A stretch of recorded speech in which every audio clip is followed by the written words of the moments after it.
আউযু বিল্লাহি মিনাশ শাইতানির রাজিম। বিসমিল্লাহির রহমানির রহিম। সমস্ত প্রশংসা আল্লাহ সুবহানাহু ওয়া তাআলা, যিনি আমাদের সবাইকে দুনিয়ার ব্যস্ততা ও শয়তানের ওয়াসওয়াসা থেকে দূরে রেখে আমাদের একটা এই সুন্দর দিনের মজলিসে বসার সুযোগ করে দিয়েছে। এই জন্য আমরা সবাই বলি আলহামদুলিল্লাহ। আজকে আমি যে বিষয়টা নিয়ে বলবো, সে বিষয়টা খুবই তেতো আর ঝাল। বিষয়টা হচ্ছে খুবই অস্বস্তিকর ও সেন্সিটিভ বিষয়। বিষয়টা হচ্ছে দায়ুস ও গায়রত কি এবং এর পরিণতি কি।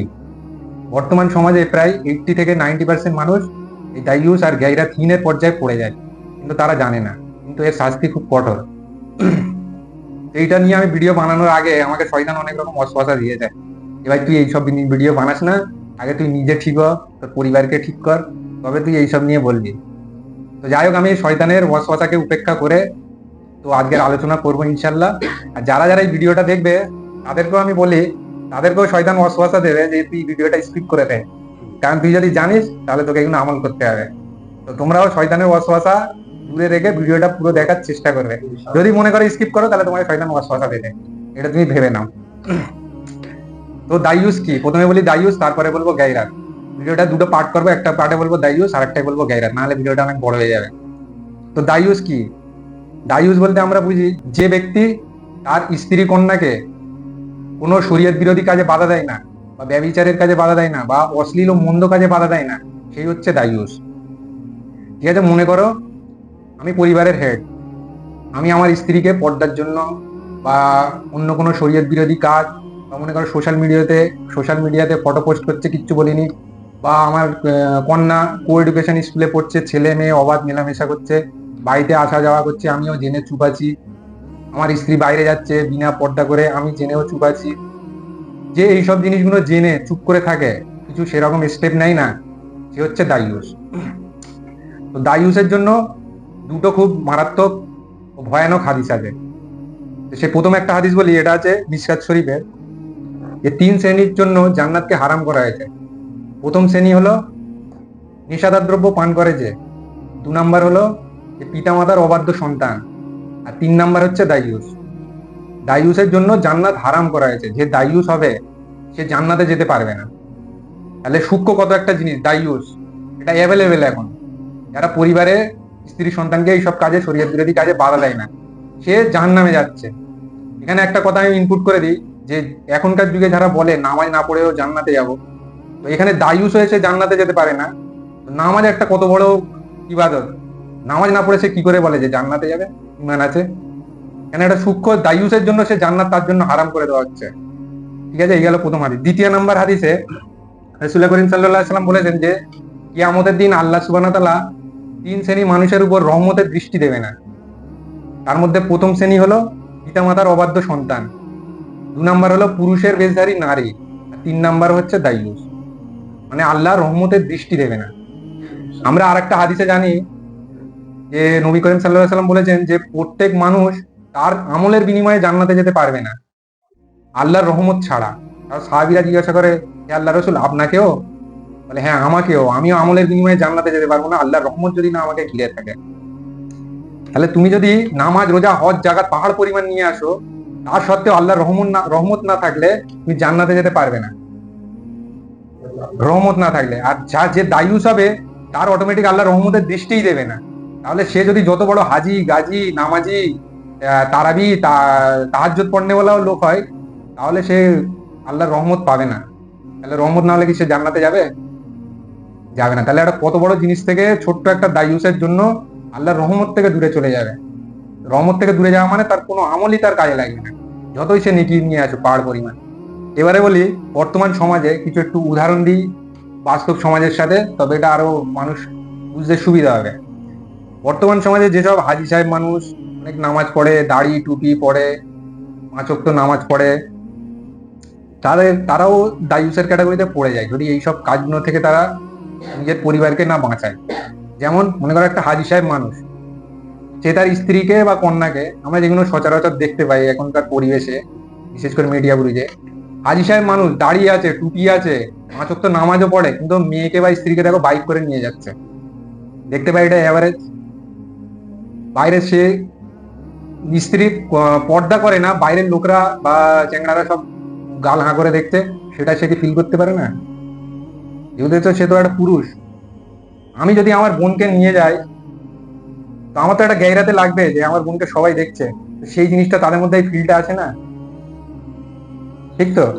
আবার মনে করো মেয়ে ও স্ত্রী, কোনো মেয়েকেই বলি, যদি কো এডুকেশন স্কুলে পড়ে, ছেলে মেয়ে অবাধে মেলামেশা করে, পড়াশোনা করছে, বন্ধুত্ব হয়েছে, অনেকে ভাই বোনও রিলেশন হয় স্কুলে দেখবে, আবার বাড়িতে আসা যাওয়া হয়, নোট এক্সচেঞ্জ হয়, এইসব জিনিসগুলো আমি বাবা বা আমি ভাই আমি সব জানি, জেনেও আমি চুপ করে আছি। বাড়িতে বিন্দাস টিভি চলছে, সিনেমা দেখছে, গান বাজনা বাজছে, আমি জানি, জেনেও কাউকে কিছু বলিনি, চুপ করে আছি। আমি আমার নামাজ নিয়েই আছি, আমি আমার ইবাদত করছি, কিন্তু তুমি দায়ুস হয়ে গেলে, তোমার জন্য জান্নাত হারাম হয়ে যাচ্ছে। শুধু নিজের আমল করলে হবে না, নিজের পরিবারকেও দাওয়াত দিতে হবে। এখনকার যে বিয়ে বাড়ি, এখনকার বিয়ে বাড়ি নিয়ে যদি আলোচনা করি তো আর পুরো সেই 1-2 ঘন্টা হলেও শেষ হবে না। A to Z এখন পুরো সব বাড়ির ফ্যামিলি মেম্বাররা সব দায়িত্বের ক্যাটাগরিতে পড়ে যায়। তুমি দেখো ক্ষীরপিঠে হলদি মাখানো, ছেলে মেয়ে অবাধ মেলামেশা, ক্ষীরপিঠেতে মেয়েকে বসে সবাই পরপুরুষরা এসে গালে তুলে ক্ষীর গালে দিচ্ছে। এখনকার বিয়ে বাড়িতে সব মেকআপ আর্টিস্ট ভাড়া করে আনছে, মেকআপ আর্টিস্টরা এসে তাকে ভালো করে সাজাচ্ছে, ওপেন স্টেজে ছেলে মেয়েকে বসাচ্ছে, পুরুষরা এসে সব ওপেন গাল হাঁ করে দেখছে, খাচ্ছে, দেখছে। এখনকার আবার সব এখন সেই কি বলে এলইডি টিভি লাগিয়ে দেয়, এদিকে খাচ্ছে, ওদিকে যেতে হবে না স্টেজে, তুমি সামনে থেকে দেখা পাচ্ছ, এলইডি স্ক্রিনে বিয়ে বাড়ি হচ্ছে। এসব হচ্ছে না, এসব হল, ম্যারেজ হলগুলোতে দেখবে হয়। কিরকম তাহলে বলো যে আমার স্ত্রীকে বা যে বিয়ে করছে তার স্ত্রীকে মানুষ দেখছে, আমার মেয়ে, আমি পরিবারের হেড, আমার মেয়েকে স্ত্রীকে আমার কন্যাকে সবাই দেখছে, আর আমার বিবেকে বাঁধে না? কিরকম বাপ! আরে তুমি তো একটা ছেলে, তুমি এটা বুঝবে না তো কে বুঝবে? একটা পুরুষের ভিতরে তো একটা নারীর আকর্ষণকে তো ইনপুট করে দেওয়া আছে। সূরা আল ইমরানে একটা আয়াত আছে না, 14 নম্বর আয়াতে, মানুষকে সুশোভিত করা হয়েছে প্রকৃতির ভালোবাসা, নারী, স্ত্রী, সন্তান, তো তো ইনপুট করাই আছে। হ্যাঁ, সেটা নারী ফার্স্ট বলেছে, নারী। তো তুমি একটা পুরুষ হয়ে যদি এটা না বুঝতে পারো, সবে তোমার মেয়েকে বা স্ত্রীকে পুরো আম সমাজে ভোগ সামগ্রী করে তুলছো, লোকের দৃষ্টি আকর্ষণে আনছো, তো এটা তুমি দায়ুস হয়ে গেলে। দেখো দায়ুস মানে জান্নাত তোমার জন্য হারাম হয়ে যাবে। আরো দেখা যায় যে ভিডিও ক্যামেরা তো ভিডিও ক্যামেরা একটা নন মারাম ছেলে, সে তাকে সে তাকে মানে এ করছে, তুমি বসো, তুমি দাঁড়াও, সে তাকে ডাইরেকশন দিচ্ছে, পরিচালনা করছে, সে একটা নরমারাম ছেলে। অথচ তোমার সেই স্বামী ছেলেটাও পাশে রয়েছে, তারও বিবেকে বাঁধে না। তারও দেখি, মনে করো আমার বোন বা বিয়ে বিয়ে শাদীতে তো হয়ে যায়, ছেলে মেয়ে মেলামেশা কোনো একটা ব্যাপার না, তখন দেখবে আমার স্ত্রী বা আমার বোন তার খালাতে ভাই, তার মামাতে ভাই, তার কুকুতে ভাইয়ের সাথে চালাকি ইয়ার্কি পোস্টুমি করছে, গালে তুলে খাওয়া খাই করছে, হ্যাঁ ধাক্কা মারামারি করছে, ঘুষো মারামারি করছে। আমি স্বামী হয়ে বা ভাই, আমার বিবেকে বাঁধে না যে এটা শরীয়ত বিরোধী কাজ হচ্ছে। আমি দেখে চুপ করে আছি, কেন? এখন ওসব ধরলে হবে না, পরিবেশটা এরকম সৃষ্টি হয়ে গেছে।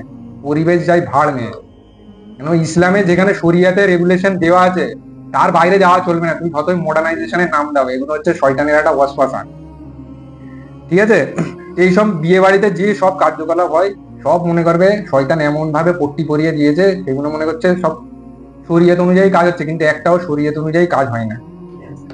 আবার বিয়ে বাড়িতে দেখবে যে এখন স্বামী স্ত্রী যে নতুন কাপেল হচ্ছে, বিয়ে হলো নতুন, তারা ওপেন ক্যামেরার সামনে ডান্স করছে, বউকে নিয়ে ঘুরছে, ঘুরে রিলস বানাচ্ছে, সোলো মোশন করে, গান এডিট করে ইনস্টা বা সোশ্যাল মিডিয়াতে পোস্ট করছে, কাপেল ভিডিও বানাচ্ছে। কাপেল ভিডিওতে দেখবে আবার লাইক ফলো বেশি হয়, কেন? ওখানে স্কোপ বেশি থাকে, লোক মজা পাচ্ছে, লোক মজা পাচ্ছে বলে লাইক করছে, যাতে তুই শয়তান ওয়াসওয়াসা দিচ্ছে, তুই এরকম ভিডিও আরো বানা। আর সেও গ্যাস খেয়ে অনেক ভিডিও বানাচ্ছে, সে জানে না যে লোক তার স্ত্রীর মজা নিচ্ছে, দৃষ্টির আকর্ষণ করে মজা নিচ্ছে, সে তার এই জিনিসটা তার গাইরতে পাবে না, চোখের জেনা করছে।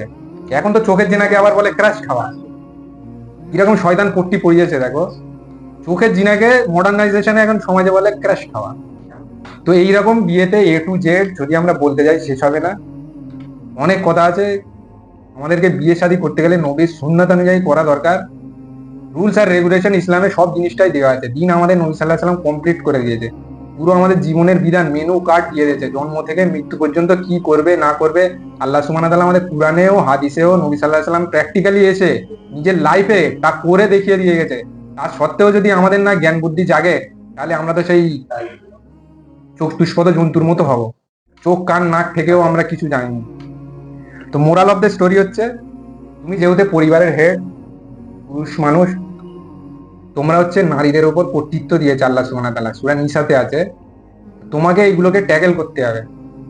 তুমি যদি না পারো তাহলে তোমাকে দায়ুসের খাতায় পড়ে যাবে, তুমি তোমার জন্য জান্নাত হারাম হয়ে যাবে। তাই তোমাকে এগুলোকে ফলো রাখতে হবে, লক্ষ্য রাখতে হবে, তোমার স্ত্রী, কন্যা, বোন কি করছে এগুলো দিয়ে ফলো রাখতে হবে, যাতে সে না, তুমি না দায়ুস হয়ে যাও। এটা তুমি তোমার জন্যই করো। তোমাকে যদি জান্নাতে যেতে হয় তোমাকেই এই কাজটা করতে হবে। নিজের জান্নাতে যাওয়ার জন্য, জাহান্নামকে বাঁচার জন্য তুমি এই কাজটা করো। তারা তো জাহান্নামে যাবে সে পরের কথা, আগে নিজে নিজে বাঁচো। তাহলে পুরুষদের কয়েকটা হুকুম, এবারে বলি পুরুষদের হুকুম কি করণীয়। তুমি যে দায়ুস হবে না এর জন্য তোমায় কি করতে হবে। সূরা তাহরিমে প্রথমে আল্লাহ সুবহানাহু ওয়া তাআলা 6 নম্বর আয়াতে বলছে, ইয়া আইয়ুহাল্লাযিনা আমানু কু আনফুসাকুম ওয়া আহলিকুম নার ওয়াকুদুন নাস ওয়াল হিজারা। হে মুমিনগণ, তুমি নিজেকে জাহান্নামের আগুন থেকে বাঁচাও এবং তোমার পরিবারবর্গকে জাহান্নামের আগুন থেকে বাঁচাও, যার জ্বালানি হবে মানুষ ও পাথর। তারপরে বলছে যে যেখানে নিয়োজিত করা আছে কঠোর হৃদয় সম্পন্ন ফেরেশতা, যাকে আল্লাহ সুবহানাহু ওয়া তাআলা হুকুম করবে সে শীঘ্রই পালন করবে, সে একটু এক্সকিউজ বোধ করবে না, তক্ষুনি তাকে হিড়ির করে জাহান্নামে নিয়ে যাবে। তাহলে কি আমাকে নিজেকে আগে বাঁচাতে হবে, প্লাস পরিবার বর্গকেও বাঁচাতে হবে। কিভাবে বাঁচাবো? তাদেরকে সৎ উপদেশ করতে হবে, তাদেরকে বোঝাতে হবে। এগুলো ইসলামে চলে না, তোমাকে বোঝাতে হবে। আর তুমি যদি গোগা শয়তান হয়ে থাকো, সে জাহান্নামে যাবে যাবে, তোমাকেও নিয়ে যাবে। ঠিক এইরকমই আরেকটা সহিহ বুখারীতে হাদিস আছে, এটা আগেও বলেছি, যে প্রত্যেক ব্যক্তি দায়িত্বশীল, তাকে তার দায়িত্বের ব্যাপারে জিজ্ঞাসা করা হবে। যেমন কোনো নেতা বা ইমামকে তার অধীনস্থ মানুষদের জন্য তাকে জিজ্ঞাসা করা হবে যে তুমি মানুষদের প্রতি কি কেমন ভাব তাকে দায়িত্ব পালন করেছো। ঠিক একটা পুরুষকেও তার জিজ্ঞাসা করা হবে যে তোমার অধীনস্থ পরিবার, স্ত্রী, কন্যা, সন্তানদের কিভাবে দেখাশোনা করেছো। ঠিক স্ত্রীকেও ঠিক সেম প্রশ্ন করা হবে, তুমি তোমার স্বামী পরিবারকে কেমন দেখাশোনা করেছো। একটা খাদিমকেও জিজ্ঞাসা করা হবে তুমি তোমার মালিকের কেমন দেখভাল করেছো। তাহলে প্রত্যেক ব্যক্তি দায়িত্বশীল, তাকে তার দায়িত্বের জন্য প্রশ্ন করা হবে। আমরা যদি আমাদের স্ত্রী, কন্যা, বোনদের যদি না এইভাবে ঠিকভাবে দায়িত্ব পালন করি, তা আমাদের জিজ্ঞাসা যখন করবে আমরা কি বলবো? তখন অন্ধা মুখ করে জাহান্নামে নিয়ে যাবে। আরেকটা সহিহ বুখারীতে হাদিস আছে, নবী সাল্লাল্লাহু আলাইহি সাল্লাম বলেছেন যে পুরুষদের জন্য স্ত্রী জাতি অপেক্ষা গুরুতর ফিতনা আমি রেখে গেলাম না। সবচেয়ে ক্ষতিকারক একটা ফিতনা মানে হচ্ছে পরীক্ষা, হচ্ছে নারী সম্প্রদায়। তো এইসব তোমার স্ত্রী, কন্যা, বোন, এইগুলো হচ্ছে তোমার পরীক্ষা। শুধু তুমি ঈমান এনেছে বললে তোমাকে ছেড়ে দেওয়া হবে না, তোমাকে পরীক্ষা করা হবে। এইগুলোই তো পরীক্ষা। শুধু নিজে আমল করে নামাজ পড়ে তাহাজ্জুদ পড়লে হবে না, এই সমস্ত কাজগুলোও করতে হবে। পুরো ইসলামটা পুরো প্যাকেজ। নিজে চুপচাপ আমল করে তাহাজ্জুদ করে কোনো কাজ হবে না, ছোট্ট একটা দায়ুসের জন্য তুমি জাহান্নামে চলে যাবে। ঠিক এইরকম সূরা আনফালে 8 নম্বর আয়াতে আল্লাহ সুবহানাহু ওয়া তাআলা বলছে, নিশ্চয়ই ধন সম্পদ ও স্ত্রী সন্তান তোমাদের জন্য পরীক্ষা স্বরূপ। কোরআনের আয়াতে বলছে, ওটা হাদিস বললাম, এটা আয়াত। ঠিক এইরকম সূরা মুনাফিকুনি 8 নম্বর আয়াতে বলছে যে স্ত্রী সন্তান তোমাদের জন্য আল্লাহর স্মরণ থেকে যেন তোমাদেরকে না গাফিল করে দেয়। এরকম তাহলে একটা আয়াত বলো। স্ত্রী সন্তানকে কে না ভালোবাসে? ভালোবাসাকে এমন পর্যায়েও নিয়ে যাবে না যেন আল্লাহ স্মরণ থেকে তোমাকে গাফিল করে দেয়। এখানে একটা কত বড় একটা রেস্ট্রিকশন লাগছে, দেখো। সব ব্যালেন্স করে চলো। এত ভালোবাসুনি, উত্তম উপদেশ। এই আরেকটা হাদিসে আছে না, নবী সাল্লাল্লাহু আলাইহি সাল্লামকে সব থেকে বেশি ভালোবাসতে হবে, এটা হচ্ছে ঈমানের লক্ষণ, তবে তুমি মুমিন হবে। সবচেয়ে যদি ভালোবাসতে হয় রাসূল করিম সাল্লাল্লাহু আলাইহি সাল্লামকে বাসো, তোমার জানের থেকেও বেশি ভালোবাসতে হবে। এখানে তো স্ত্রী সন্তান তো একটা ছোট জিনিস, এটা নিয়েই লোকটাই কত কি আত্মহত্যা করে নিচ্ছে, প্রেমে পড়ে আত্মহত্যা করে নিচ্ছে। তিরমিজি শরীফে আরেকটা হাদিস আছে, রাসূল করিম সাল্লাল্লাহু আলাইহি সাল্লাম খুব রেগে এই হাদিসটা বলেছিল যে তোমরা যদি না পরস্পরকে অসৎ কাজে নিষেধ করো তাহলে আল্লাহ সুবহানাহু ওয়া তাআলা অতি শীঘ্রই সবকে ধ্বংস করে দেবে। এটা নবী সাল্লাল্লাহু আলাইহি সাল্লাম খুব রেগে বলেছিল এই হাদিসটা। আরেকটা হাদিস নৌকা ছিদ্রের হাদিস, যেটা আমি বরাবরই বলি, সবের জানা আছে মোটামুটি, যে সৎ কাজের আদেশ তোমাকে করতেই হবে। যদি না করো তাহলে তার সঙ্গে সঙ্গে তোমরা সবাই ধ্বংস হয়ে যাবে। তুমি যদি মনে করো সে অন্যায় করছে করছে, আমি তো আমার জায়গায় ঠিক আছি, চলবে না। সে যদি ধ্বংস হয় তাহলে তোমাকে নিয়ে ধ্বংস করে দেবে। এই হাদিসটা এখন আর বলছি না, ভিডিও বড় হয়ে যাবে। হাদিসটার নাম্বার বলে দেবো ইনশাল্লাহ। আরেকটা হাদিস, এটা বলি, সহিহ বুখারীতে 304 নাম্বার হাদিস। নবী করিম সাল্লাল্লাহু আলাইহি সাল্লাম একবার ঈদের নামাজ পড়ানোর জন্য যাচ্ছিল। মহিলা সম্প্রদায়ের পাশ দিয়ে যেতে যেতে মহিলা সম্প্রদায়কে টার্গেট করে বলল, হে মহিলা সম্প্রদায়, তোমরা খুব সদগা করো, কারণ আমি জাহান্নামে দেখেছি মহিলার সংখ্যা অতিরিক্ত। অধিক সংখ্যক মহিলা। আর মহিলারা তখন প্রশ্ন করে, হে আল্লাহ রসুল, তারা কি কারণে এত জাহান্নামী হয়েছে? তখন আল্লাহ রসুল বলবে, তারা এক তো স্বামীদের প্রতি খুব অভিশাপ দেয় ও স্বামীর নাফরমানি খুব করে, এই কারণে তারা জাহান্নামী হবে। তারপরের কোটেশনটা বলছে, এই কোটেশনটা খুব হেভি পয়েন্ট, যে নবী করিম সাল্লাল্লাহু আলাইহি সাল্লাম বলছে যে নারীদের বুদ্ধি ও দিনদারিতা কম থাকা সত্ত্বেও একটা সদা সতর্ক বুদ্ধিমান ছেলের বুদ্ধি হরণে এর থেকে পারদর্শী আর কেউ নেই। কথাটা বোঝো ভালো করে, ছোট্ট কথাই পুরো একদম বলা আছে এই পোর্শনটা। মানে মেয়েদের দিনদারিতাও কম আর বুদ্ধিও কম, তার সত্ত্বেও একটা বুদ্ধিমান ছেলে সদা সতর্ক তার জ্ঞানকে হরণ করে নেয় নারী। হ্যাঁ, তো তখন নারীরা বলে কিভাবে হয়, দিন কম আর বুদ্ধি কম কিভাবে হলো? তখন রসুল করিম সাল্লাল্লাহু আলাইহি সাল্লাম বলে যে নারীরা যখন হায়েজ হয় তখন তাদের নামাজ রোজা ছুটি থাকে, এটা হলো তাদের দিনদারিতার কমি। আর বুদ্ধির কমি হচ্ছে একটা পুরুষের সাক্ষ্য করা ইজিক্যাল টু একটা দুটো নারীর সাক্ষ্য সমান হয়। এটা আছে তোমার সূরা বাকারায় সবচেয়ে 282 নম্বর আয়াত, 282 নম্বর আয়াত কোরআনের সবচেয়ে বড় আয়াত। ওখানে বলা আছে দুটো নারীর সাক্ষ্যর সমতুল্য একটা পুরুষের সাক্ষ্য, এটা হচ্ছে তার বুদ্ধির কম। তাহলে এই হাদিসটা থেকে বোঝা গেল নারী সম্প্রদায় তাহলে কত একটা ভয়ঙ্কর ফেতনা পুরুষদের জন্য। আর একটা সে কথাই আছে না, যে একটা নারী যখন জাহান্নামে যায় 4 জনাকে টেনে টেনে নিয়ে যায়, তার বাপ, ভাই, স্বামী, ছেলে। এটা হাদিসে নেই, কিন্তু ইনডাইরেক্টলি দেখলে এই হাদিসগুলো ফিটিং হয়ে যায়। হ্যাঁ, উদাহরণ হিসাবে ফিটিং ঠিকই তো। প্রত্যেক ব্যক্তি তো দায়িত্বশীল, দায়িত্বশীলতার জন্য তোমাকে প্রশ্ন করা হবে। আমার স্ত্রী কন্যা যদি না দিনকে ঠিকভাবে পালন করে, পর্দার ফরজ না মেনে চলে, তো আমাকে তো প্রশ্ন করা হবে। তাহলে পুরুষদের যে কটা জিনিস হুকুম বললাম এগুলো মেনে চলতে হবে। আমাদের স্ত্রী আর কন্যা বোনেদেরকে উত্তম ভাবে নসিহত করে তাদের বোঝাতে হবে, এটা আমাদের দায়িত্ব, আমাদের এটা পালন করতে হবে, নাহলে তারা জাহান্নামে যাবে যাবে আমাদেরকেও টেনে নিয়ে যাবে। তো আমাদেরকে নিজেদের বাঁচানোর জন্যই এই কাজটা করতে হবে। যে এখন আর একটা জিনিস দেখা যায় যে মডার্নাইজেশন বলে অনেক কিছু চালায়, যেমন বিয়ে শাদিতে বলো বা স্কুল কলেজে পড়ুয়া কো এডুকেশন বলো, কি বলে চালায়, যে এখন মডার্ন যুগ, এখন ওসব ধরলে আর চলবে না, এখন একটু একটু হয়েই যায়। ওয়েস্টার্ন ড্রেসও আমার মেয়ে বা আমার বোন পড়ছে, আমি জেনেও কিচ্ছু বলি না কেন, এখন মডার্ন। হ্যাঁ, এখন আগে চোখের পর্দাটা করতে হবে আগে। এই সমস্ত জিনিস নিয়ে কয়েকটা আমি হাদিস আর কয়েকটা আয়াত বলি। ছেলেমেয়েরা যে একসঙ্গে চলাফেরা করে বা স্কুল কলেজে পড়াশোনা করে বা বিয়ে শাদীতে ওপেনলি খাওয়া দাওয়া চালাকি আর কি সব চলে, তারা কি বলে, আমাদের মনটা তো পরিষ্কার, আমাদের ওই সমস্ত নিয়ত নেই, আমাদের খারাপ নিয়ত নেই, এটা বলে। তো এখানে যে আয়াতটা বললাম সূরা আল ইমরানের 14 নম্বর আয়াত, যে একটা মানুষকে সুশোভিত করা হয়েছে প্রকৃতির ভালোবাসা নারী, স্ত্রী, সন্তান, তারপরে আছে রাশি রাশি সোনা রূপা, গবাদি পশু, শস্যক্ষেত্র, এগুলো আছে। প্রথমে আছে নারী। নারীর অ্যাট্রাকশনটা একটা ছেলের, একটা পুরুষের অন্তরে দেওয়া আছে। তুমি যতই যাই করো তার মধ্যে অ্যাট্রাকশনটা থাকবে, এটা তার ফিতরাত। তুমি যতই বলো আমার মন পরিষ্কার, কিন্তু অন্তরে একটা শয়তান কাজ করবে।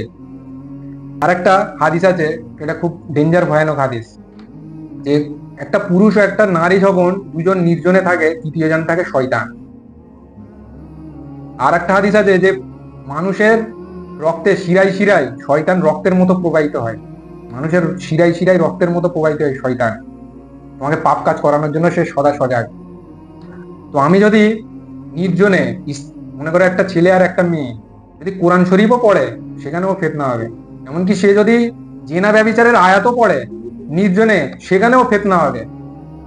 এই জিনিসটা হচ্ছে এমনই জিনিস, কারণ এখানে হাদিস আর কোরআনে বলা আছে, এখানে রেস্ট্রিকশন বলা আছে যে দুজন নির্জনে থাকলে তৃতীয় জন শয়তান থাকবেই, সে যতই বড় দিনদারিতা হোক। আর একটা হাদিস আছে মিসকাত শরীফে, যে মহিলারা হচ্ছে আওরাত, মানে হচ্ছে আবরণীয় বস্তু। মহিলারা যখনই বাইরে বার হয় শয়তান তাকে আট চোখে দেখে। শয়তান আট চোখে দেখে মানে হচ্ছে পরপুরুষরা আট চোখে দেখে, পরপুরুষদের অন্তরে শয়তান গিয়ে আট চোখে দেখে। প্রত্যেক মানুষের সাথে একটা করে জিন শয়তান থাকে, সে তাকে আট চোখে দেখে। এখানে ওইসব মডার্নাইজেশন বলে এইসব জিনিস বললে চলবে না, যে এখন স্ত্রীরা বাইরে বার হবে তো কি হয়েছে, এখন একটু একটু তো চলে, একটু একটু বলে কিছু চালানো যাবে না। এখানে আল্লাহ সুবহানাহু ওয়া তাআলার আর নবী সাল্লাল্লাহু আলাইহি সাল্লাম হুকুম লাগানো আছে, সেখানে কোনো এক্সকিউজ চলবে না। আর একটা হাদিস বলি, এটা খুব হেভি হাদিস, আবু দাউদে 162 নম্বর হাদিস, যে আলী রাদিয়াল্লাহু তাআলা বলছেন যে ধর্মের মাপকাঠি যদি মানুষের মন গড়া অভিমত ও বিবেক বিবেচনা যুক্তি তর্কের উপর নির্ভরশীল হতো, তাহলে মোজার উপরিভাগের থেকে মোজার নিচের ভাগ ভাঁসা করা বেশি প্রযোজ্য হতো। যদি ইসলামের মাপকাঠি যুক্তি তর্কতে চলতো, এটা এরকম না এইরকম হবে, এটা এরকম না এইরকম হবে, কেউ যদি এইরকম সায়েন্টিফিক ব্যাখ্যা দেয়, ঠিক তো, তাহলে মজার উপরিভাগের থেকে নিচের ভাগ মাসা করা বেশি প্রযোজ্য হতো। কারণ ধুলো ময়লা তো ওখানে লাগে, মাসা তো আমাদের ওখানে করা দরকার, কিন্তু নবী করিম সাল্লাল্লাহু সাল্লামের হুকুম আছে উপরে করা, এখানে কোনো তর্ক যুক্তি চলবে না। ওখানে হুকুম লাগানো আছে মানে তোমাকে উপরেই করতে হবে, তোমার এক্সট্রা কোনো ব্রেন লাগালে চলবে না। তো ইসলামের যতটুকু রুলস রেগুলেশন বলা আছে, ওখানে তুমি মডার্নাইজেশনের নামে কোনো কিছু অ্যাড করতে পারবে না, সব পুরো রুলস রেগুলেশন বলা আছে। হয়ে গেল মোটামুটি। আওরাত হচ্ছে আবরণীয় বস্তু, আমাদের মা বোন কন্যা তাদেরকে আবরণ করে রাখার দায়িত্ব আমাদের পুরুষদের। আমাদের আমাদের মডার্নাইজেশন বলে এইসব চালালে হবে না, আমাদের এর বিরুদ্ধে প্রতিবাদ করতে হবে, তাদের বোঝাতে হবে। সে একটা হাদিস আছে না, এমন একটা সময় আসবে যে ইমান ধরে রাখা আগুনের গোলা ধরে রাখার সমান হবে। তো সেই সময়টা আমাদের খেয়াল রাখতে হবে, এটা সেই সময়। এবারে আরেকটা বলি, এখন যে বলে বোরখা পরাটা উঠেছে, বোরখা নিয়ে একটু বলি।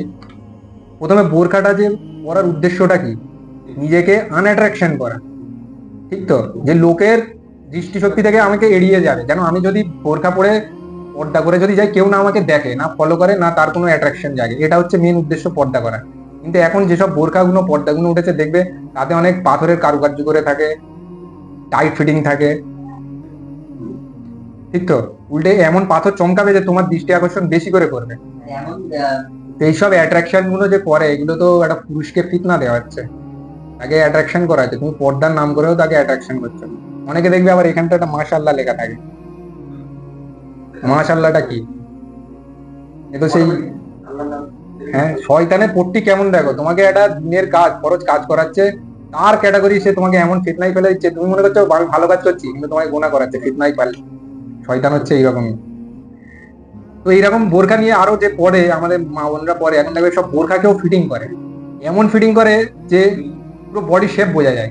উল্টে বোরখার থেকে এমনি ড্রেস পরলে উল্টে আমি বলবো ভালো পর্দায় আছে, উল্টে বোরখা পরলে দেখবে বেশি অ্যাট্রাকশন লাগে, কেন তার বডি পুরো শেপ এসে যায়, আবার এখানে একটা বেল্ট পরে নেয়, আরো বডি শেপ আরো বোঝা যায়।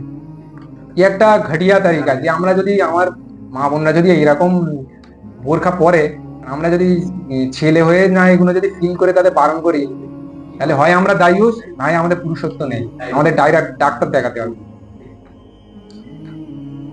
আবার দেখবে বোরখা পরে বেশিরভাগ বুড়ি রোগী লোকরা, যারা হজ করে আছে, দেখবে কদিন পর হয়তো বয়স হয়ে গেছে, মনে কর 50 বছর, 40-50 বছর বয়স হয়ে গেছে, তারা দেখবে হাত মোজা পা মোজা পরে বোরখা পরে আছে, হজ করে এসছে বোরখা পরে আছে।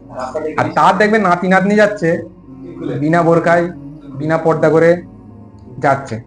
এটা পুরো দেখো শয়তান কিরকম কাজ করছে। একটা ওই মানুষটাকে কেউ দেখবে, ওই 40-50 বছরের বুড়িটাকে কেউ দেখবে না, কিন্তু কিন্তু ওই ইয়ং মেয়েটা, তার নাতি নাতনি, তাকে দেখো বিনা পর্দায় নিয়ে যাচ্ছে। মানুষ কাকে আগে দেখবে, বুড়িটাকে আগে দেখবে না ওই ইয়ং মেয়েটাকে আগে দেখবে? এই ফিলটাও তোমাদের আসে না? তাহলে শয়তানের কাজ দেখো কিনা, তোমাকে একটা দিনের কাজ করাচ্ছে, এমন একটা তোমার মনে অসুবিধা দিয়েছে যে তুমি দিনের কাজ করছো, কিন্তু অথচ দিনের কাজ করো না। ঠিক ওই রকম আছে না, নামাজ, নামাজ অনেকজন মনে করছে আমি আল্লাহর ফরজ আদায় করছি, তো সে হয়তো লোক দেখানোর জন্য নামাজ পড়ছে, ফাওয়াইলুল লিল মুসাল্লিন, সে নামাজ পড়েও ধ্বংস। শয়তান নামাজকে যদি ওই রকম একটা ওয়াসওয়াসা দিয়ে ফরজ ইবাদত করাতে পারে, পর্দা তো কিচ্ছু না। আরেকটা হাদিস আছে, এই হাদিসটা তো একদম পুরো ঘাটে ঘাটে ফিট হয়ে যাবে বর্তমান সমাজে, যে রাসূল করিম সাল্লাল্লাহু আলাইহি সাল্লাম বলছে যে আমি প্রেডিকশন করছে যে আমি জাহান্নামে দুটো শ্রেণী মানুষকে দেখেছি, তাদেরকে দুনিয়াতে এখনো আমি দেখিনি, তারা ভবিষ্যতে আসবে। তার মধ্যে একটা সম্প্রদায় হচ্ছে মানুষ যারা গরুর লেজের মতো চাবুক নিয়ে সাধারণ মানুষকে মারবে, এটা হলো একটা সম্প্রদায়। আর একটা মানুষের সম্প্রদায় হচ্ছে নারী সম্প্রদায়, তারা কাপড় পরেও উলঙ্গ থাকবে। এখনকার বোরখা, এখনকার বোরখাটা অ্যাপ্লাই হবে তো, পুরো বডি শেপ বোঝা যাচ্ছে, কাপড় পরেও উলঙ্গ, মানে ওই বডি শেপ বোঝা যাওয়া মানেই তো উলঙ্গ। তারা নিজেরা আকর্ষণ হবে আর পরপুরুষকেও আকৃষ্ট করবে, নিজের আকর্ষণ হচ্ছে পরপুরুষকে আকৃষ্ট করছে। তাদের চুলের অবস্থা হবে উঁটের হেলে যাওয়া পুঁজের মতো। এখন যে চুল পড়ে, মাটা চুল বাঁধে না, দেখবে এরকম উঁচু উঁচু করে ফেসের পর্দা করে। এটা আল্লাহ রসুল প্রেডিকশন করছে 1400 বছর আগে যে এমন একটা সময় আসবে এইরকম উটের পুঁজের হেলে যাওয়ার মতো মাথার চুল মারবে। এখন আমরা দেখি না, প্রায় দেখা যায়। তো তারা জান্নাতের সুগন্ধিও পাবে না, এমনকি জান্নাতের সুগন্ধ 500 বছর দূর থেকে পাওয়া যায়। মানে তাদের 500 বছর দূরে থাকবে, কোনো লিঙ্ক আপ থাকবে না জান্নাতের সঙ্গে। এই প্রেডিকশনটা ভিড়ে গেল তো এখন এই সমাজে। এখন এইসব যে বিয়ে বাড়িতে মনে করে এইসব মেকআপ আর্টিস্ট আছে, সাজিয়ে গুজিয়ে এ করে, দেখবে এমন একটা হাদিস আছে, দেখো মহিলারা যদি কোনো মজলিসের পাশ দিয়ে সুগন্ধি মেখে যায় তাহলে সে জেনাকারী। আমরা কত কি সেজে গুজে মেয়ে তারা ওপেন স্টেজে সুগন্ধি মেপে কত কি না করছে, এরা কোন ক্যাটাগরি যাবে তাহলে? হ্যাঁ, জিনাকারীর থেকেও সেই এক্সট্রিম লেভেলে যাবে। তো যাই হোক, এই গেল। তো এই ভিডিওটার মাধ্যমে আমার বলার উদ্দেশ্য হচ্ছে যে তোমাদের স্ত্রী, বোন, নিজেদের মেয়ে, তাদের প্রতি তুমি লক্ষ্য রাখো, তাদের প্রতি এইসব ইসলামের রুলস রেগুলেশন গুলো বোঝাও, পর্দার গুরুত্ব কতটা বোঝাও, তাদের ইসলামের বিধান কি, কিভাবে চলাফেরা করতে হবে বড় পুরুষের সাথে। এমনকি আয়াতে আছে যে সুমধুর কণ্ঠেও কথা বলা যাবে না, এইরকম রেস্ট্রিকশন আছে। আয়াতে আছে তোমরা গৃহের অভ্যন্তরে বসবাস করো, জাহিলি যুগের মতো সৌন্দর্য প্রকাশ করো না। এইসব আয়াতগুলো বলো, তাদেরকে বোঝাও, নাহলে তাদের জাহান্নামে তো তারা যাবেই, তোমাকেও টেনে নিয়ে যাবে। তাদেরকে উত্তম নসিহত করো যাতে তারা নিজেদেরকে জাহান্নাম থেকে বাঁচাতে পারে। হয়ে গেল দায়ুস সম্বন্ধে। তাহলে আমাদেরকে চেষ্টা করতে হবে দায়ুস থেকে বেঁচে থাকা। এবারে পরের বারে বলবো আমি গায়রাত, ঠিক আছে? গায়রাতটাও খুব ইনশাল্লাহ খুব ভালোভাবে হাদিস কোরআন দিয়ে বোঝানোর চেষ্টা করব, সবাই তোমরা শোনার চেষ্টা করবে। এই বলে আপাতত আমি শেষ করছি। সুবহানাকা আল্লাহুম্মা ওয়া বিহামদিকা আশহাদু আল্লা ইলাহা ইল্লা আনতা আস্তাগফিরুকা ওয়া আতুবু ইলাইক।